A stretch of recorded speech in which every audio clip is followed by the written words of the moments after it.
fiz um programa aqui nessa semana sobre a relação do crime organizado, das facções e do contrabando, né? E aí eu não sabia dessa informação que hoje o crime organizado, a principal fonte de renda nem é a droga, né? É o cigarro, contrabando de cigarro. Tem bastante. Como que o que a gente tá fazendo em relação a isso?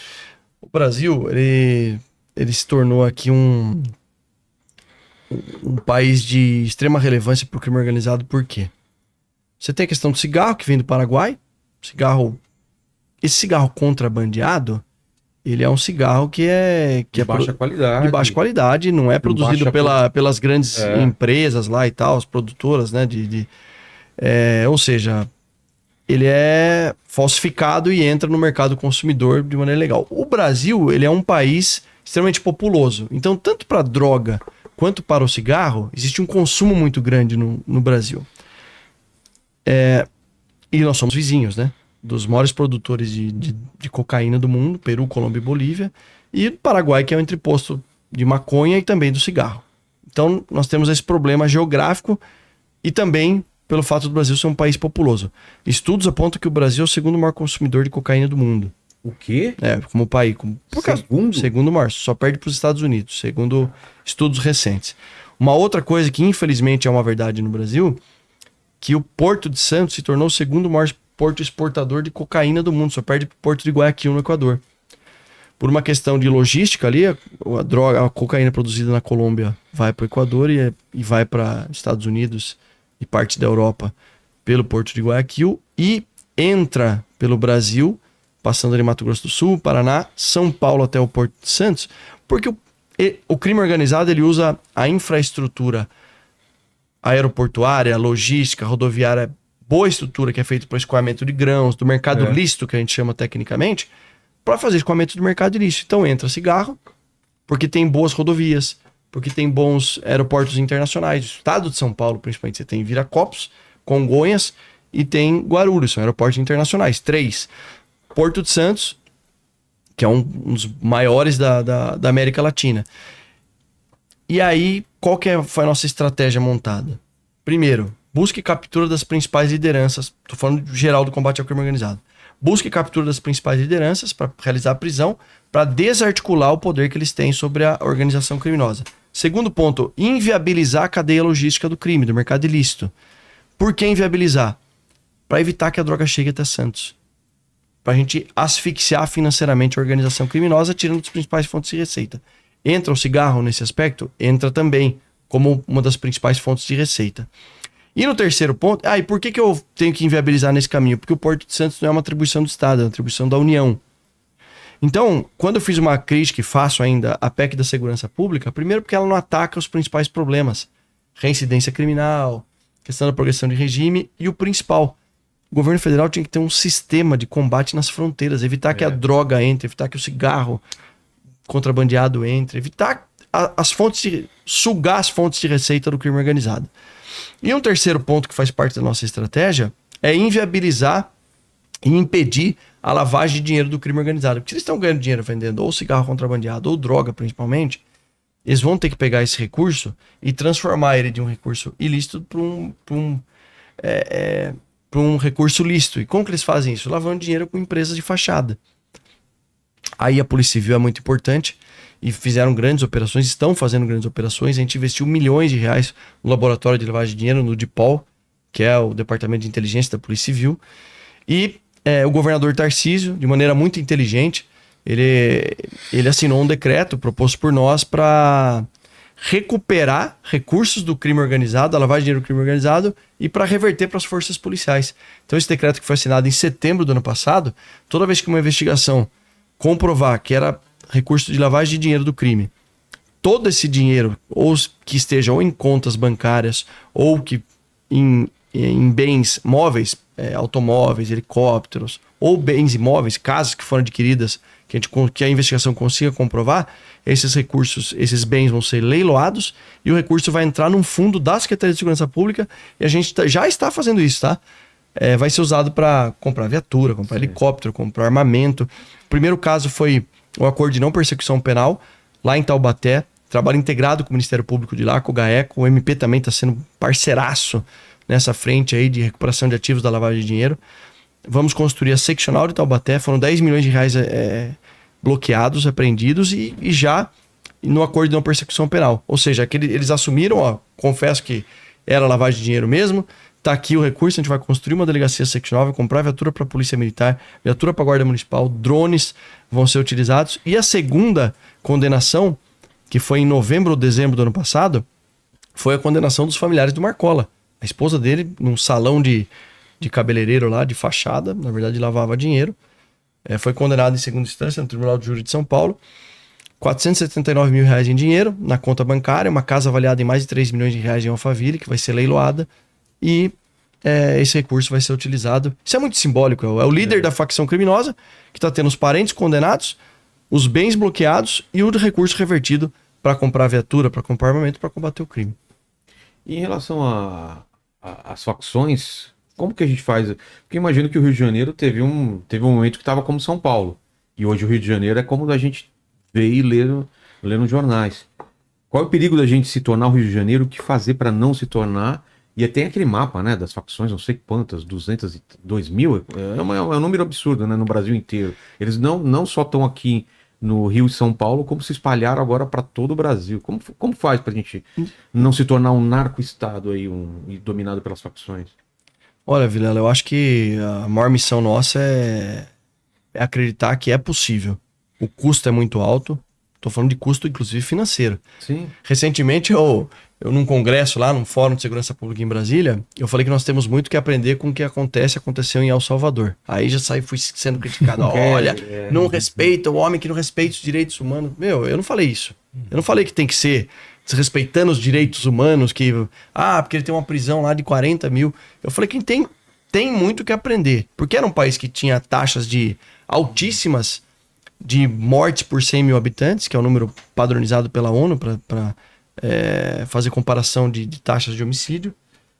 Nós conseguimos apresentar os melhores números da história, desde que é contabilizado em 2001. Chegamos a ter 5,63 mortes por 100 mil habitantes. O estado de São Paulo, 2 anos consecutivos, a menor taxa de homicídios do Brasil.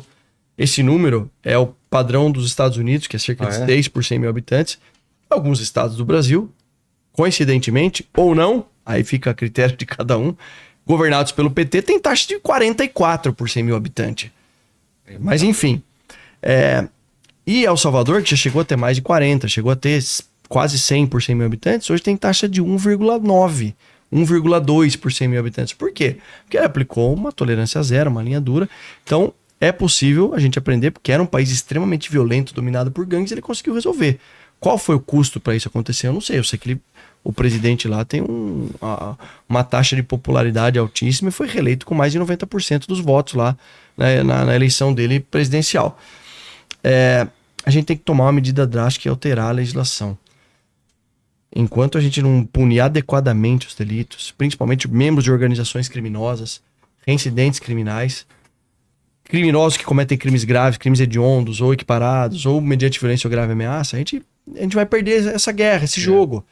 Quantas vidas mais precisam ser tiradas para que a gente possa dar uma resposta à altura da sociedade e colocar a vítima no centro do debate? Então, eu acredito muito que é possível, mas tem que ter muita vontade política para que isso aconteça. Hoje mesmo, nós estamos ajudando a Polícia do Rio de Janeiro, cumprindo 26 mandados de busca, certo? Tem uma prisão grande em Franca também, feito por nós, apoiando o pessoal do Rio de Janeiro. Esse intercâmbio de falar, conversar, e eles confiarem em nós confiar neles, é muito bacana. Lá também, ou não? Tem muita gente que foge daqui e se esconde. Eu vou dizer 3 que eu estou atrás. O olheiro do crime lá, não vou lembrar o nome. Cauê. No caso do Vinícius Gritzbach. O Cigarreira e o irmão dele, o primo dele, que são eles estão. Nós conseguimos até uma visualização dele com drone, onde ele está, mas não podemos subir, como ele já citou aqui, não podemos prender. Por quê? Porque ali não ajudou. O risco de ter um confronto é muito grande. Teve uma DPF, a DPF 635, conhecida como a DPF das favelas no Rio de Janeiro. O que é uma DPF? Arguição de descumprimento de preceito fundamental. É um remédio jurídico parecido com uma ADI, uma ação direta de inconstitucionalidade, que ele é impetrado diretamente na Suprema Corte, e tem um rol ali de personalidades jurídicas que podem, partido político, por exemplo, nesse caso a DPF 635, salvo engano, foi do Partido Socialista Brasileiro, PSB, posso estar equivocado, mas eu acho que foi o PSB que entrou, após uma operação da CORE, da Polícia Civil, a Tropa de Elite da Polícia Civil do Rio de Janeiro, que resultou no Jacarezinho, 24 criminosos mortos em confronto, numa operação que um policial civil foi assassinado com o disparo de um sniper do crime organizado. Olha que nível que tá. Nesse contexto, essa DPF ela engessou o trabalho da polícia. Então toda vez que a polícia for entrar e fazer uma operação, tem que avisar antecipadamente, Ministério Público. Você acha que se fizer isso daí vai conseguir um bom resultado? Óbvio que não. Acontece que o que na prática resultou isso? Que o estado do Rio de Janeiro acabou sendo um bunker para o crime organizado. Então você tem os principais líderes das organizações criminosas de todo o Brasil que saíram dos seus estados e foram para o Rio de Janeiro se esconder, porque lá a polícia não pode fazer operação. Então, essa DPF ela foi rediscutida recentemente e a gente também acabou entrando nesse rol de estados que tem os criminosos. Esse caso do Cauê, que participou lá da morte do outro criminoso chamado Vinícius Gritzbach, ele foi se esconder lá no Rio de Janeiro, porque lá, e a gente descobriu ferramenta de inteligência, um trabalho de investigação, esse ponto aqui é onde ele está homiciado, pagando aluguel pro Comando Vermelho. Fizemos contato com a polícia de falou, para chegar nesse ponto dá mais ou menos 1h30, 2 horas de operação. Sei. E precisa de no mínimo 300 policiais. Nossa. E a chance de ter um efeito colateral... Grande. Efeito colateral é matar civil, matar... Vamos supor que um disparo de arma de fogo num confronto acerte um passarinho lá. A culpa vai ser do Derrite do Tarcísio, do Nico. Então a gente não... E tem 3 barricadas para chegar. Nós identificamos 3 barricadas. E as barricadas lá são feitas com trilho de trem, concreto. E a gente evitou que isso acontecesse aqui em São Paulo. Coloca a imagem depois para o pessoal ter ideia de como que é barricada. Não é colocar... E nas operações... madeira, e na Operação Escudo e Operação Verão, nós desmobilizamos 27 barricadas aqui. Tô falando de Guarujá e Santos, tá? Aqui também, então, já tá... Eles estavam querendo começar, a gente mostrou que aqui a gente não vai permitir. Lá no Guarujá, não, no Guarujá, E várias aqui, comunidades. Aqui também, Santos e Guarujá. Ah, não, mas aqui em São Paulo não. Não. Olha, foi uma verdadeira retomada de território no Guarujá. Eu acompanho muito lá a coragem do governador, do Derrite, de Flagrar, de todo mundo, de toda a polícia, do pessoal da PM. A gente mudou, ele mudou até uns dias a secretaria para Baixada. Eu transferi o gabinete da secretaria para Santos porque precisava ter fiquei 15 dias lá fixado lá. E além disso, além das operações, das prisões, das apreensões de drogas e armas, a gente aumentou em mais de 600 policiais militares o efetivo da Baixada, porque você conquista um território, reconquista, na verdade, aumenta o efetivo e agora tem toda uma reestruturação da segurança pública na Baixada, com novas modalidades de policiamento. Lançamos 2 pelotões de motocicletas no BAEP, tem agora operações com embarcações, tanto com o policiamento ambiental quanto com o BAEP também, com lanchas blindadas, e a gente não pode retroceder naquilo que a gente conquistou. Total. Mas você ia completar alguma coisa sobre o crime dessas facções. Uma coisa que eu também queria saber como que é, porque eles estão se filtrando na política também, que é a coisa mais perigosa. Tem posto de gasolina, tem contrabando, estão diversificando de uma forma que eles estão tão poderosos que eu não sei se vai chegar um ponto que a gente não consegue nem separar mais as coisas. Eles tentam para tudo quanto é lado, né? Nós tentaram entrar na polícia, nós conseguimos bloquear. Eles tentam entrar em todo lugar. E aí a gente sempre trabalhando, identificando, você entendeu? E tentando que a lei nos ajude, né? Ajude mais. E os crimes cibernéticos, né? Eles fazem a questão aí, principalmente no investimento nosso no DIPOL, que é a Diretoria de Inteligência da Polícia Civil. Tem aumentado muito o crime cibernético? Muito. E o laboratório de lavagem de dinheiro é importante nesse sentido, não só com softwares de inteligência, ferramentas, mas com efetivo curso e treinamento dos policiais para essa atuação. Nós temos uma divisão dentro do DEIC. DEIC é o Departamento Especializado em Combate ao Crime Organizado da Polícia Civil, e uma divisão dentro do DEIC que é a DC Cyber, Divisão de Crimes Cibernéticos, né? Delegacia de Crimes Cibernéticos, que está sendo chefiada lá pelo Dr. Paulo Eduardo. Paulo Alexandre. Paulo Eduardo. E ele está fazendo um grande trabalho. Nosso, até no futuro próximo, nosso objetivo é alçar o patamar de departamentos, subir o grau de importância, aumentar o número de delegacias, para que a gente possa investir cada vez mais.